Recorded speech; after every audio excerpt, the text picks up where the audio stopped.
ನಮಸ್ಕಾರ. ಆಹಾರ, ಆರೋಗ್ಯ, ಅಧ್ಯಾತ್ಮ ಈ ಸಂಸ್ಕಾರದ ಬೆಳಕಿಗೆ ತಮ್ಮೆಲ್ಲರಿಗೂ ಸ್ವಾಗತ, ಸುಸ್ವಾಗತ. ಇವತ್ತು ನಮ್ಮೊಂದಿಗಿದ್ದಾರೆ ಪದ್ಮಶ್ರೀ ಡಾಕ್ಟರ್ CR ಚಂದ್ರಶೇಖರ್ ಅವರು. ಅವರು ಅತ್ಯಂತ ಸುಪ್ರಸಿದ್ಧವಾದಂಥ ಮನೋರೋಗ ತಜ್ಞರು. ಮೇಲಾಗಿ professor, head of the department, medical superintendent of NIMHANS ಆಗಿ ನಿವೃತ್ತಿ ಪಡೆದ ನಂತರ ಅವರ ಪ್ರವೃತ್ತಿಯನ್ನು ಮುಂದುವರಿಸಿದ್ದಾರೆ. ಸಮಾಜದ ಹಿತಕ್ಕಾಗಿ, ಸಮಾಜದ ಮಾನಸಿಕ ಆರೋಗ್ಯಕ್ಕಾಗಿ ಅವರು ಸದಾ ಶ್ರಮಿಸ್ತಾ ಬಂದಿದ್ದಾರೆ. ನೂರಾರು ಪುಸ್ತಕಗಳನ್ನು ಬರೆದಿದ್ದಾರೆ. ಸಾಹಿತ್ಯದ ಸೇವೆಯ ಜೊತೆಗೆ ಅವರು ಆರೋಗ್ಯ ಸೇವೆಯನ್ನ ಕೂಡ ಮುಂದುವರಿಸ್ಕೊಂಡು ಬಂದಿದ್ದಾರೆ. ಅಂಥವರು ಇವತ್ತು ಅತ್ಯಂತ ಪ್ರಮುಖವಾಗಿ ಪ್ರತಿಯೊಬ್ಬ ಮನುಷ್ಯನಿಗೂ ಬೇಕೇ ಆದಂಥ ಒಂದು ಸದ್ಗುಣ ಅಂತಂದ್ರೆ ಆನಂದದಿಂದ ಸಂತೋಷವಾಗಿರುವಂಥದ್ದು. ಈ ಆನಂದ ಹೇಗೆ ಆಗತ್ತೆ, ಯಾಕೆ ಬರುತ್ತೆ, ಅದನ್ನ ಯಾಕೆ ಜನ ಕಳ್ಕೊಳ್ತಾರೆ ಅಂತ ಎಲ್ಲ ತಿಳಿಸ್ಕೊಳಕ್ ಬಂದಿದ್ದಾರೆ. ಬನ್ನಿ ಅವರನ್ನ ಸ್ವಾಗತಿಸೋಣ. ನಮಸ್ಕಾರ ಸರ್. ನಮಸ್ಕಾರ. ನಮಸ್ಕಾರ. ನಿಮ್ಮ ನೋಡಿದ ಆನಂದ ರೀ. ಅದಕ್ಕೆ ಎಲ್ರು ನಗಮಾರಿ ಬಾಳೆಕುಂದ್ರಿ ಅಂತಾರೆ ಸರ್ ನನಗೆ. ಅಲ್ಲ, ಯಾಕಂದ್ರೆ ಆನಂದ, ಪರಮಾನಂದ ಇದ್ರ ಬದ್ದಕ್ಕೆ ಅದ್ರ ನಂತರ ಸ್ವಚ್ಛಿದಾನಂದ ಅದ ಪಡಿಬೇಕು ಅಂತಂದ್ರೆ ಮನುಷ್ಯರಲ್ಲಿ ಒಂದು ಆರೋಗ್ಯಕರವಾದ ಯೋಚನೆ ಇರಬೇಕು. ನೀವೇನಂತೀರಿ ಸರ್? ಖಂಡಿತ. ಯಾಕೆಂದ್ರೆ ನಮ್ಮ ಆಲೋಚನೆಗಳು ಪಾಸಿಟಿವ್ ಆಗಿದ್ರೆ ಮನಸ್ಸಿಗೆ ಸಂತೋಷ. ಹಾಗೆ ಪಾಸಿಟಿವ್ ಎಮೋಷನ್ಸು, ಪ್ರೀತಿ, ವಿಶ್ವಾಸ, ದಯೆ, ಅನುಕಂಪ, ಧೈರ್ಯ, ಶಾಂತತೆ ಇದ್ರೆ ಸಂತೋಷ, ಆನಂದ. ಈಗೇನಾಗಿದೆ ಅಂತಂದ್ರೆ ಎಲ್ಲ ನೆಗೆಟಿವ್ ಥಿಂಕಿಂಗ್ಗೆ. ಆಗಲ್ಲ, ಹೋಗಲ್ಲ, ನಾನ್ ಸರಿಯಾಗಿಲ್ಲ, ಪ್ರಪಂಚ ಸರಿಯಾಗಿಲ್ಲ, ಯಾರು ಸರಿಯಾಗಿಲ್ಲ, ಯಾವುದೂ ಸರಿ ಇಲ್ಲ, ಯಾವ್ದು ಸರಿ ಇಲ್ಲ, ಮೊಸರಲ್ಲಿ ಕಲ್ಲು ಹುಡುಕುವಂತ ಬುದ್ಧಿ. ಆಮೇಲೆ ನಾನ್ ಮಾಡ್ಲಾರೆ, ನಾನ್ ಗೆಲ್ಲಾರೆ, ನಾನ್ ಪಾಸ್ ಆಗೋದಿಲ್ಲ, ನನಗೆ ಹಣ ಸಂಪಾದನೆ ಮಾಡಿ ಯೋಗ್ಯತೆ ಇಲ್ಲ, ಮದುವೆ ಆದ ಹೆಂಡತಿ ಸಾಕೋ ಯೋಗ್ಯತೆ ಇಲ್ಲ, ನನ್ನ ಗಂಡ ನನ್ನ ಪ್ರೀತಿ ಮಾಡಲ್ಲ. ಈ ರೀತಿ ಬರೀ ನೆಗೆಟಿವ್ ಥಿಂಕಿಂಗ್ ಮಾಡ್ಕೊಂಡು ಅನೇಕ ಜನ ಸಂತೋಷ ಪಡುವ ಕ್ಷಣವನ್ನ ಕಳ್ಕೊಳ್ತಿದ್ದಾರೆ. ಮತ್ತೆ ಸದಾ ಚಿಂತೆ ರೀ.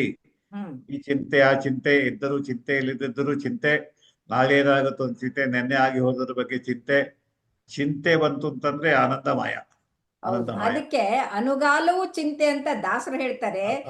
ಚಿಂತೆ ಯಾಕೆ ಮಾಡುವೆ, ಚಿನ್ಮಯನಿದ್ದಾನೆ, ಗೌರಿ ಕಾಂತನಿದ್ದಾನೆ ಅಂತ ದಾಸರು ಹೇಳ್ತಾರೆ. ಅದನ್ನ ಮರ್ತಿದ್ದಾರೆ. ಹೌದು. ಸೊ ಹಾಗಾಗಿ ಯಾಕಂದ್ರೆ ಮನುಷ್ಯ, ಪಶು ಪ್ರಾಣಿಗಳು ಕೂಡ, ಪಕ್ಷಿಗಳು ಕೂಡ ಆನಂದ. ಹೇಗೆ? ಹೌದು. ಪಾಪ ಹೊತ್ತಿಗೆ ಅವಳಿಗೆ ಊಟ ಸಿಕ್ಕಿದ್ರೆ ಆನಂದ. ಹೌದು. ಆಮೇಲೆ ಮರ ಗಿಡ ಚಿಗುರಿದೆ, ಸುಂದರವಾಗಿದೆ, ನೋಡಿ ಆನಂದ ಪಡ್ತವೆ, ಹಾಡುತ್ತವೆ.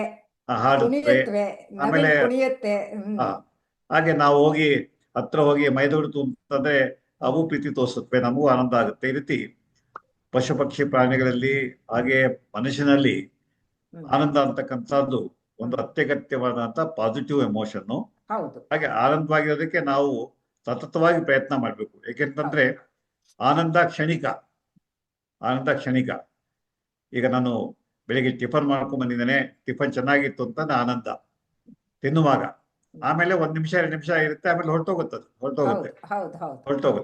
ಹಾಗೆ ಸ್ನೇಹಿತರ ಜೊತೆ ಹರಟೆ ಹೊಡೆದ್ವಿ, ಹೋಟೆಲ್ ಕಾಫಿ ತಿಂಡಿ ತಿಂದ್ವಿ, ಮತ್ತೆ ಕ್ಷೇಮ ಸಮಾಚಾರ ವಿಚಾರಿಸಿದ್ವಿ, ಆ ಕ್ಷಣಕ್ಕೆ ಆನಂದ, ಆಮೇಲೆ ಹೊರಟೋಗುತ್ತೆ. ಅಥವಾ ಪರೀಕ್ಷೆಯಲ್ಲಿ ಪಾಸ್ ಆದ್ವಿ, ಆನಂದ. ಯಾವ್ದೋ ಪ್ರಶಸ್ತಿ ಬಂತು, ಆನಂದ. ಅಥವಾ ಮನೆ ಕೊಂಡ್ಕೊಂಡ್ವಿ, ಆನಂದ. ಹೊಸ ಕಾರ್ ಕೊಂಡ್ಕೊಂಡ್ವಿ, ಆನಂದ.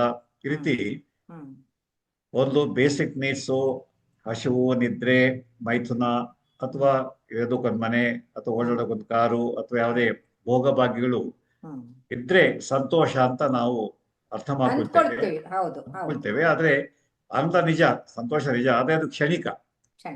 ಆ ಕ್ಷಣ ಇರುತ್ತಷ್ಟೇ, ಮರುಕ್ಷಣ ಇರೋದಿಲ್ಲ. ಆದ್ರೆ ಈ ಮಧುರ ಅನುಭವಗಳ ನೆನಪಿದೆಯಲ್ಲ, ಅದು ಬಹಳ ಕಾಲ ಉಳಿಯುತ್ತೆ. ಈಗ ನಾವು ಮುದುಕರಾದ್ಮೇಲೂ ಕೂಡ ಮಕ್ಕಳಾಗಿದ್ದಾಗೆ ಮಾಡಿದ್ನೆಲ್ಲ ನೆನ್ಸ್ಕೊತಾ ಇರ್ತಾರೆ. ಆಟ ಆಡಿದ್ದು, ಉಂಡೆ ತಿಂದಿದ್ದು, ಇದು ಪ್ರೀತಿ ಮಾಡಿದ್ದು, ನಾವು ಅಜ್ಜಿ ಮನೆಗೆ ಹೋಗಿದ್ದು, ಅಲ್ಲಿ ಕೆರೆಯಲ್ಲಿ ಈಜಾಡಿದ್ದು, ಆಟ ಆಡಿದ್ದು, ಬಾಲ್ಯದ ನೆನಪುಗಳು. ಅಥವಾ ಯಾವುದೇ ಪಾಸಿಟಿವ್ ಎಕ್ಸ್ಪೀರಿಯನ್ಸ್ ಅಂದ್ರೆ ಸಕಾರಾತ್ಮಕ ಅನುಭವಗಳು ನಮಗೆ ಅದು ನೆನಪು ಬಹಳ ಕಾಲ ಉಳಿಯುತ್ತೆ, ಬಹಳ ಕಾಲ ಉಳಿಯುತ್ತೆ. ಆ ಸವಿ ದೃಷ್ಟಿಯಿಂದ ನೆನಪು ಅಂತ, ಸವಿ ನೆನಪು, ಬಾಲ್ಯದ ಸವಿ ನೆನಪು. ನೆನಪು ಅಂತ ಹೇಳ್ಬೋದು. ಹೌದು. ಒಂದು ಹಾಡೇ ಇದೆಯಲ್ಲ, ಸವಿ ಸವಿ ನೆನಪು, ಬಾಲ್ಯದಲ್ಲಿ ಸೈಕಲ್ ತುಳಿದಿದ್ದು, ಬಾಲ್ಯದಲ್ಲಿ ಗೆಳೆಯನೊಂದಿಗೆ ಆಟ ಆಡಿದ್ದು, ಹಾಡೇ ಹೌದು. ಇದೆ. ನಮ್ಮ ಕಬ್ಬು ಆಟೋಗ್ರಾಫ್. ತಿದ್ದಿದ್ದು, ಆಟ ಆಡಿದ್ದು ಎಲ್ಲಾನು ನೆನಪಿರುತ್ತೆ. ಸೈಕಲ್ ಹೊಡೆದಿದ್ದು, ಸೈಕಲ್ ಇಂದ ಬಿದ್ದಿದ್ದು. ಬಿದ್ದಿದ್ದು. ಆಮೇಲೆ ಯಾವ್ದೋ ಒಂದು ಹುಡುಗಿನ ಪ್ರೀತಿ ಮಾಡಿದ್ದು, ಹುಡುಗನ ಪ್ರೀತಿ ಮಾಡಿದ್ದು, ಆಮೇಲೆ ಮದುವೆ ಆಗೋದಿಲ್ಲ, ಆದ್ರೆ ಆ ನೆನಪು ಬಹಳ ಕಾಲ ಉಳಿಯುತ್ತೆ. ಸರ್, ನೀವು ಸೈಕಲ್ ಅಂದಿದ್ಕೆ ನೆನಪಾಯ್ತು. ಒಂದು 4 ವರ್ಷದ ಹುಡುಗ, ಆ ಹುಡುಗನ್ಗೆ ಅಯೋಟಿಕ್ ಇದು AST ಡಿವೈಸ್ ಕ್ಲೋಸರ್ ಮಾಡಿದ್ದೆ. ನೆಕ್ಸ್ಟ್ ಡೇ ರೌಂಡ್ಸ್ ಹೋದಾಗ, ಡಾಕ್ಟರೇ ನಿಮಗೆ ಹೊಸ ಸೈಕಲ್ ಕೊಡಿಸ್ಕೊಡ್ತೀನಿ ಅಂತ. ಅಂದ್ರೆ ಅವನಿಗೆ ಪ್ರಪಂಚದಲ್ಲಿ ಸೈಕಲ್ಗಿಂತಲೂ ಇನ್ಯಾವುದು ದೊಡ್ಡದಿಲ್ಲ. ಅದೇ ಒಂದು ಸಂತೋಷ ಅಂತ, ಪರಮಾನಂದ. ಹಾಗೇನೆ ಈಗ ಸುಖ ಸಂತೋಷಕ್ಕೆ ಜನ ಮೊಬೈಲ್ ಬಳಸಕ್ ಶುರು ಮಾಡಿದ್ದಾರೆ. ಮೊಬೈಲ್ ಹಿಡಿತು ಅಂತಂದ್ರೆ ಗಂಟೆಗಳು ಉರುಳಿ ಹೋಗುತ್ತೆ. ನೋಡಿ ಸಂತೋಷ, ಕೇಳಿ ಸಂತೋಷ, ಅನುಭವಿಸಿ ಸಂತೋಷ ಕಂಟಿನ್ಯೂಸ್ ಆಗಿ. ಆದ್ರೆ ಸೃಜನಶೀಲತೆ ಕಡಿಮೆ ಆಗ್ಬಿಟ್ಟು ನಿಜವಾದ ಆನಂದ ಕಳ್ಕೊಳ್ತಾರೆ ಅವರು. ಸೊ ಗೀಳಾಗತ್ತೆ. ಈಗ ನೀವು ಜಂಕ್ ಫುಡ್ ತಿನ್ನಿ, ಖುಷಿ ಆಗುತ್ತೆ, ಇನ್ನೊಂದು ಪ್ಯಾಕೆಟ್, ಆಮೇಲೆ ದಿನ 5 ಪ್ಯಾಕೆಟ್ ತಿನ್ಬೇಕು, ದಿನ ಅದನ್ನೇ ತಿನ್ಬೇಕು. ಅದರಿಂದ ಒಬೆಸಿಟಿ ಬಂದ್ಮೇಲೆ, ಕಾಯಿಲೆ ಬಂದ್ಮೇಲೆ ಅಳೋದಾಗತ್ತೆ. ಹಾಗೆ ಮೊಬೈಲ್ ಅತಿಯಾಗಿ ಬಳಸ್ತೇವೆ, ಹಾಗೆ ಕಣ್ ಡ್ಯಾಮೇಜ್ ಆಗುತ್ತೆ, ಬ್ರೈನ್ ಡ್ಯಾಮೇಜ್ ಆಗುತ್ತೆ. ಹಾಗೆ ಬೇರೆ ಓದ್ಬೇಕಾದ ವಿಚಾರ ರೆಕಾರ್ಡ್ ಆಗೋದಿಲ್ಲ, ಬರೀ ಮೆಮೊರಿ ಕಡಿಮೆ ಆಗುತ್ತೆ, ಅಥವಾ ಕ್ರಿಯೇಟಿವಿಟಿ ಕಡಿಮೆ ಆಗುತ್ತೆ, ಕಡಿಮೆ ಆಗುತ್ತೆ. ಹಾಗಾಗಿ ಮೊಬೈಲ್ ನಲ್ಲಿ ಬ್ಯಾಟರಿ ಡೌನ್ ಆಯ್ತು ಅಂತಂದ್ರೆ ಒಂದ್ ಗತಿ ಮುಗೀತು. ಅಯ್ಯೋ ಸರ್, ಚಾರ್ಜರ್ ಇಲ್ಲ ಸರ್, ಮೊಬೈಲ್ ಡೌನು, ಪ್ರಪಂಚನೇ ಮುಳುಗೋದಾಗ ಆಡ್ಬಿಡ್ತಾರೆ. ಹಾಗಾಗಿ ಆನಂದ ಅಂತಕ್ಕಂಥದ್ದು ಈ ರೀತಿ ಕ್ಷಣಿಕವಾಗಿ ಬರ್ತಕ್ಕಂಥದ್ದು. ಹಾಗಾಗಿ ಈ ಆನಂದವನ್ನ ಸದಾ ಅನುಭವಿಸೋದು ಹೇಗೆ, ಇದೇ ಯಕ್ಷ ಪ್ರಶ್ನೆ. ನೀವು ಚಿದಾನಂದ ಹೇಳಿದ್ರಿ, ಹಾಗೇನೆ ಬ್ರಹ್ಮಾನಂದ ಅಂತ ಇನ್ನೊಂದು ಹೈಯೆಸ್ಟ್ ಬ್ರಹ್ಮಾನಂದ, ಬ್ಲಿಸ್. ಆ ಬ್ರಹ್ಮಾನಂದ ಅಥವಾ ನಮ್ಮ ಅಬ್ರಹ್ಮ ಸ್ಲೋ ಪೀಕ್ ಎಕ್ಸ್ಪೀರಿಯನ್ಸ್ ಅಂತಾನೆ. ಪೀಕ್ ಎಕ್ಸ್ಪೀರಿಯನ್ಸ್ ಅದು ಅತ್ಯುನ್ನತವಾದಂತ ಆನಂದ, ಪರಮಾನಂದ. ಯಾವುದೋ ಒಂದು ಕ್ಷಣದಲ್ಲಿ, ಯಾವುದೋ ಸ್ಥಳದಲ್ಲಿ, ಯಾವುದೋ ಅನುಭವ ಆದಾಗ ನಮಗೆ ಆ ಪರಮಾನಂದ ಅಥವಾ ಬ್ರಹ್ಮಾನಂದರ ಅನುಭವ ಆಗುತ್ತೆ. ಅದಾಯ್ತು ಅಂತಂದ್ರೆ ಆ ಅನುಭವ ಮತ್ತು ಆನಂದ ಉಳಿಯೋದಿಲ್ಲ, ಉಳಿಯುತ್ತೆ. ನಿಮ್ಗೆ ಊಟ ಸಿಗಲಿ ಆನಂದ, ನಿದ್ದೆ ಬರ್ಲಿ ಆನಂದ, ಬೇರೆಯವರು ನಿಮ್ಮನ್ನ ಹೊಗಳಿ ಹೋಗಲಿ ಆನಂದ, ಬೈಲಿ ಆನಂದ. ಈ ರೀತಿ ಆ ಒಂದು ಸ್ಥಿತಪ್ರಜ್ಞರಾಗಿರೋದು ಬಹಳ ಮುಖ್ಯ. ಹಾಗಾಗಿ ನಮ್ಮಲ್ಲೂ ಬರ್ತಾರೆ, ಸರ್ ಬೇಜಾರು ಸರ್, ದುಃಖ ಸರ್, ಆಕಾಶ ಸರ್, ಈ ಕಷ್ಟ ಸರ್, ಫೈನಾನ್ಷಿಯಲ್ ಪ್ರಾಬ್ಲಮ್ ಸರ್, ಮನೇಲಿ ನಾವು ಗಂಡ ಹೆಂಡತಿ ಯಾವಾಗಲೂ ಫೈಟಿಂಗ್ ಮಾಡ್ತಾ ಇರ್ತೇವೆ, ನಾನೇ ಹೆಚ್ಚು ಅಂತ ಅವಳು ಹೇಳ್ತಾರೆ, ನಾನೇ ಹೆಚ್ಚು ಅಂತ ನಾನು ಹೇಳ್ತೇನೆ. ಇದು ನಿತ್ಯ ನಮ್ಮ ಸಮಾನ ಸೆಂಟರ್ನಲ್ಲಿ ಆನಂದ ಪಡಬೇಕು ಅಂತ ಆಸೆ ಪಟ್ಟು ಆನಂದ ಪಡ್ಲಿಕ್ಕೆ ಆಗದೇನೆ ದುಃಖವನ್ನು ಅನುಭವಿಸೋರು, ಕೋಪವನ್ನು ಅನುಭವಿಸ್ತಕ್ಕಂಥವ್ರು, ಬೇಸರವನ್ನು ಅನುಭವಿಸ್ತಕ್ಕಂಥವ್ರು, ಹಾಗೆ ಭಯವನ್ನು ಅನುಭವಿಸ್ತಕ್ಕಂಥವ್ರು. ಯಾಕೆಂದ್ರೆ ಪರೀಕ್ಷೆ ಬರೀತಕ್ಕಂಥ ಆನಂದದ ವಿಚಾರ ಆಗಬೇಕು. ಅದೇ ಅನೇಕ ವಿದ್ಯಾರ್ಥಿಗಳಿಗೆ ಅದು ಭಯದ ಸನ್ನಿವೇಶ ಆಗ್ಬಿಡುತ್ತೆ. ಸರ್ ಎಕ್ಸಾಮ್ ಬರ್ತಿದೆ ಸರ್, ಪಾಸ್ ಆಗ್ತಿರಲಿಲ್ಲ ಸರ್, 90 ಬರುತ್ತೋ ಇಲ್ಲೋ ಸರ್, ಫೇಲ್ ಆಗ್ಬಿಟ್ರೆ ಅವಮಾನ ಆಗುತ್ತೆ ಸರ್. ಆಂಟಿಸಿಪೇಟ್, ಫೇಲ್ ಆಗ್ಬೋದು, ಅವಮಾನ ಆಗುತ್ತೆ, ನನ್ನ ಜೊತೆಲ್ಲ ಮುಂದೋಟಕ್ಕೆ ಹೋಗ್ತಾರೆ, ನನಗೆ ಹಿನ್ನಡೆ ಆಗುತ್ತೆ. ಆ ಭಯದಿಂದ ಹೋಗಿ ಬರೀತಕ್ಕಂಥ ಸಂತೋಷ, ಬರೆದು ಮಾರ್ಕ್ಸ್ ಸಿಗ್ತಕ್ಕಂಥ ಸಂತೋಷವನ್ನ ಈ ಭಯ ಕಿತ್ಕೊಂಡ್ಬಿಡುತ್ತೆ. ಆ ದೃಷ್ಟಿಯಿಂದ ನಾವು ಆನಂದವಾಗಿರ್ಬೇಕು ಅಂತಂದ್ರೆ, ಸಂತೋಷವಾಗಿರ್ಬೇಕು ಅಂತಂದ್ರೆ, ಒಂದು ನಮ್ಮ ಅಗತ್ಯಗಳೇನಿದೆ ಅದನ್ನ ಅಷ್ಟು ಕಡಿಮೆ ಮಾಡ್ಕೊಂಡ್ರೆ ನಿರಾಶೆ ಆಗೋದು ತಪ್ಪುತ್ತೆ. ಅಲ್ಲ, ಬೇಕು ಅಂತ ಭಿಕಾರಿ ಆಗೋದನ್ನ ಬಿಟ್ಟು ಸಾಕು ಅಂದ್ರೆ ಸಾಹುಕಾರ ಆದಾಗ ಸಂತೃಪ್ತಿ ಬರುತ್ತೆ. ಅದರಿಂದ ಅದು ಆಹಾರ ಆಗ್ಬೋದು, ಅಥವಾ ವಸ್ತ್ರ ವಸತಿ ಆಗ್ಬೋದು, ಅಥವಾ ಯಾವುದೇ ಭೋಗ ಭಾಗ್ಯ ಆಗ್ಬೋದು. ನೀವು ಆದಷ್ಟು ಕಡಿಮೆ ಮಾಡ್ಕೊಟ್ಟು ಅಂತಂದ್ರೆ ಅದನ್ನ ಈಡೇರಿಸ್ಕೊಳ್ಳೋದು ಸುಲಭ ಆಗುತ್ತೆ, ಸಂತೋಷ ಆಗುತ್ತೆ. ಯಾಕೆ ಹೆಚ್ಚಿಗೆ ನೀವು ನಿರೀಕ್ಷೆ ಮಾಡಿ ಅದು ಈಡೇರಿಕೆ ಆಗದೆ ಇದ್ದಾಗ ಬೇಸರ ಬರ್ತದೆ, ನಾನು ಕಾರ್ ಕೊಂಡ್ಕೊಂಡೇನೆ, 10 ಲಕ್ಷದ ಕಾರು, ನನ್ನ ಸ್ನೇಹಿತ 1 ಕೋಟಿ ಬೆಲೆ ಕಾರ್ ಕೊಂಡ್ಕೊಂಡೇನೆ, ಒಂದ್ ನೋಡಿ ನನಗೆ 10 ಲಕ್ಷ ಆನಂದವೇ ಇಲ್ಲ. 10 ಲಕ್ಷದ ಕಾರ್ ಮಾತಾ ಇದೆ, ನನ್ನ ಸ್ನೇಹಿತ 1 ಕೋಟಿ ಕಾರು, ಫೆರಾರಿ ಕಾರು ಅಥವಾ BMW ಕಾರ್ ಇದೆ, ಅವನೇ ಸಂತೋಷಿ, ಅವನೇ ಪುಣ್ಯವಂತ, ನಾನ್ ಪುಣ್ಯವಂತರಂತ ಕಂಪೇರ್ ಮಾಡ್ಕೊಂಡು ಅನೇಕ ಜನ ಇರುವ ಸೌಲಭ್ಯವನ್ನ ಅನುಭವಿಸ್ತೇನೆ, ದುಃಖ ಪಡ್ದೇನೆ ದುಃಖವನ್ನ ಅವರೇ ಇನ್ವೈಟ್ ಮಾಡ್ಕೊಳ್ತಾರೆ. ಹಾಗೇನೆ ಕೆಲವು ಸಂಗತಿಗಳನ್ನ ನಾವು ಜೀವನದ ಒಂದು ಅವಿಭಾಜ್ಯ ಅಂಗ ಅಂತ, ಈಗ ಕಷ್ಟ ಬರ್ತದೆ, ಹ್ಮ್. ಸಮಸ್ಯೆ ಬರ್ತವೆ, ಹ್ಮ್. ನಷ್ಟ ಆಗತ್ತೆ, ಹ್ಮ್. ಮನೇಲಿ ಸಾವಾಗತ್ತೆ, ಹ್ಮ್. ನಾವು ಮನೆಯಿಂದ ದೂರ ಆಗ್ತೇವೆ. ಹ್ಮ್. ಇವೆಲ್ಲ ಜೀವನ ನಡೆಯುವಂಥದ್ದು. ಎಲ್ಲ ಜೀವನದಲ್ಲೂ ಇವೆಲ್ಲ ಬಂದೇ ಬರ್ತದೆ. ಹ್ಮ್. ಯಾರ ಜೀವನದಲ್ಲೂ ನನಗೆ ಯಾವ ಕಷ್ಟ ಬಂದಿಲ್ಲ, ಹ್ಮ್. ನನಗೆ ಯಾವ ತೊಂದರೆ ಬಂದಿಲ್ಲ, ಯಾವ ಹ್ಮ್. ಸಮಸ್ಯೆ ಬಂದಿಲ್ಲ ಅಂತಕ್ಕಂಥ ವ್ಯಕ್ತಿ ಇಲ್ವೇ ಇಲ್ಲ. ಹ್ಮ್. ಹಾಗೆ ಸಾವು ಹೌದು, ನಿತ್ಯ, ಹೌದು. ನಾವು ಸಾವು ನಿತ್ಯ ನೋಡ್ಲೇಬೇಕು. ಅಲ್ಲ, ಅದಕ್ಕೆ ಕೃಷ್ಣ ಪರಮಾತ್ಮನೇ ತಾಯಿ ಹೊಟ್ಟೆಲಿದ್ದಾಗ್ಲಿಂದ ಸತ್ತ ಮೇಲೂ ಕೂಡ ಸಮಸ್ಯೆಗಳೇ ಸಮಸ್ಯೆಗಳು ಸಾಯೋವರೆಗೂ.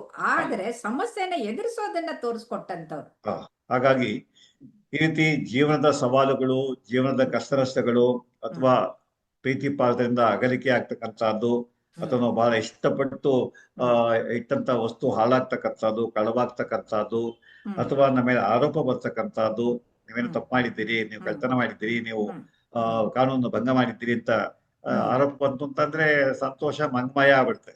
ಹಾಗಾಗಿ ಸಂತೋಷ ಮತ್ತೆ ಗಳಿಸಬೇಕು ಅಂತಂದ್ರೆ ಈ ಸಮಸ್ಯೆಗಳನ್ನ ಸಮಚಿತ್ತದಿಂದ ನೋಡಿ, ಸಮಭಾವದಿಂದ ನೋಡಿ, ಹೇಗೆ ಅದನ್ನ ನಿವಾರಿಸಬೇಕು ಅಂತ ಆ ಸ್ಕಿಲ್ ಅದನ್ನ ಬೆಳೆಸ್ಕೋಬೇಕು. ಲೈಫ್ ಸ್ಕಿಲ್ ಇದೇ ಜೀವನದ ಕೌಶಲ. ಇವತ್ತು ನಮ್ಮ ವಿದ್ಯಾ ವ್ಯವಸ್ಥೆನಲ್ಲಿ ಯಾವ ವಿದ್ಯಾರ್ಥಿಗೂ ಈ ಜೀವನ ಕೌಶಲ ನಾವು ಹೇಳ್ಕೊಡ್ತಾ ಇಲ್ಲ ರೀ.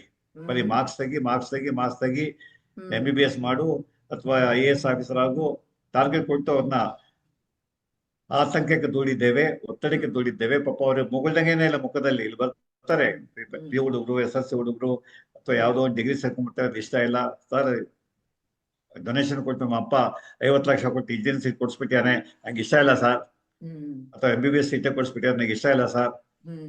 ಅವ್ರು ಹೇಳ್ತಿರ್ತಾರೆ, ಅಪ್ಪ ಅಮ್ಮ ಅವ್ರು ಹೇಳ್ತಿರ್ತಾರೆ, ನೋಡಿ ಸರ್ 50 ಲಕ್ಷ ಕೊಟ್ಟು ಸೀಟ್ ಕೊಡಿಸಿದ್ದೇವೆ, ಇವನು ಓದಲ್ಲ ಅಂತಾನೆ, ನೀವು ಬುದ್ಧಿ ಹೇಳಿ ಸರ್, ನೀವು ಬುದ್ಧಿ ಹೇಳಿ. ಈ ರೀತಿ ಅತಿಯಾದ ಆಸೆ, ಅತಿಯಾದ ನಿರೀಕ್ಷೆ, ಅತಿಯಾದಂತ ಈಗ ನಮ್ಮ ಜಾಬ್ನಲ್ಲಿ ಏನಾಗಿದೆ, ಅವ್ರಿಗೆ ಸಂತೋಷದಿಂದ ಕೆಲಸ ಮಾಡಿ ಬಿಡೋದೇ ಇಲ್ಲ.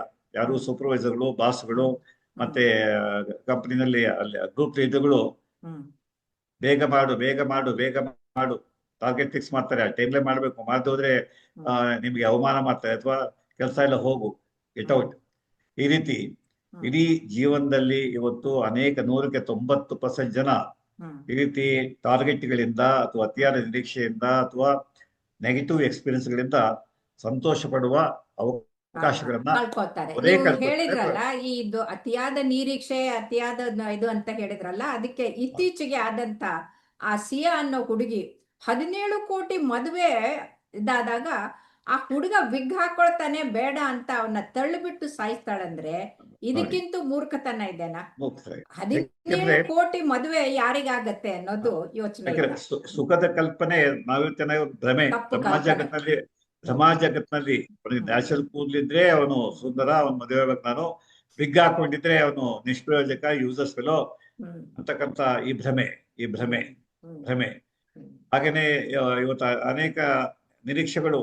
ನನ್ನ ಗಂಡನಾಗುವನು 2 ಲಕ್ಷ ಸಂಪಾದನೆ ಮಾಡ್ಬೇಕು, ಈಗಾಗಲೇ ಒಂದು ಮನೆ ಇರ್ಬೇಕು, ಮನೆಯವ್ರ ಅಪ್ಪ ಅಮ್ಮ ಇರಬಾರ್ದು, ನಾನೇ ರಾಣಿಯಾಗಿ ಹೋಗ್ಬೇಕು, ಭ್ರಮೆಗಳು. ಹಾಗಾಗಿ ಪ್ರತಿಯೊಂದು ಯಾವುದೇ ಕೆಲಸ ಮಾಡಿ ಖುಷಿಯಿಂದ ಮಾಡುವ ಕರ್ತವ್ಯವನ್ನ ಖುಷಿಯಿಂದ ಮಾಡ್ತು ಅಂತಂದ್ರೆ ಆನಂದ. ಹಾಗೆ ಕೊನೆಯಲ್ಲಿ ಭಕ್ತಿ, ನೀವೇ ಹೇಳಿದ್ರಿ, ಎಲ್ಲವನ್ನೂ ಮರೆ ಭಗವಂತನ ನೆನೆ ಅಂತ. ಎಲ್ಲವನ್ನೂ ಮರಿ ಭಗವಂತ ನೆನೆ. ಎಲ್ಲ ನಮ್ಮ ಭಕ್ತಿ ಯೋಗದ ಮುಖ್ಯ ತಿರುಳು ಅಂತಂದ್ರೆ ಕಷ್ಟಗಳು ಬರ್ತವೆ.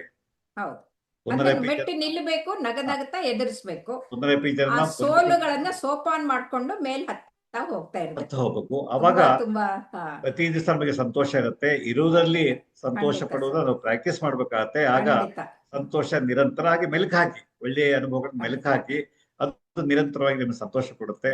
ಎಲ್ಲರಿಗೂ ಒಳ್ಳೆಯದಾಗ್ಲಿ. ಧನ್ಯವಾದ. ಖಂಡಿತ. ಯಾಕಂದ್ರೆ ನಿಮ್ಮ ಹಿರಿಯರ ಮಾತನ್ನ ಕೇಳ್ಕೊಂಡು ಇತ್ತೀಚಿನ ಕಿರಿಯರು ಹಾಳಾಗ್ತಾ ಇದ್ದವರು ಸನ್ಮಾರ್ಗಕ್ಕೆ ಬಂದು ಸಂತೋಷದಿಂದ ಬದುಕನ್ನ ನಡೆಸಿದ್ರೆ ನಮಗೂ ಸಂತೋಷ ಅಂತ ಹೇಳ್ತಾ ಎಲ್ಲರಿಗೂ ಶುಭವಾಗ್ಲಿ. ನಮಸ್ಕಾರ ಸರ್, ಧನ್ಯವಾದಗಳು. ನಮಸ್ಕಾರ.